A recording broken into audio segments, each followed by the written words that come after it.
Extra में जो जानेंगे, अतिरिक्त में जो जानेंगे, वो जानिए आप कि विधि शास्त्र के स्रोत के रूप में हॉलैंड महोदय का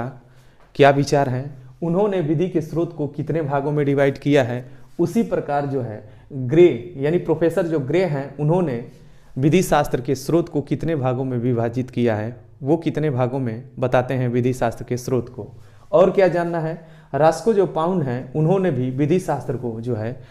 स्रोत के रूप में कितने भागों में विभाजित किया है, उसके बारे में हमें जानना है। और कॉमन लॉ प्रणाली के अंतर्गत, यानी हम लोग ब्रिटिश शासन से भी गवर्निंग होते थे, ऐसी स्थिति में कहीं न कहीं हमारे विधि के अंतर्गत जो है ब्रिटिश विधि का ही तो ज़्यादा से ज़्यादा हम चीज़ों को अपनाए हुए हैं। तो ऐसी स्थिति में है उनके जूरिस्प्रूडेंस के अंतर्गत जो है हम विधि शास्त्र को जो है कितने भागों में, यानी विधि के स्रोत को कितने रूपों में हम स्वीकार करते हैं, तो उन्होंने ही विधि के स्रोत के रूप में उन्होंने भी बताया है कॉमन लॉ के अंतर्गत विधि के कितने स्रोत होते हैं। यानी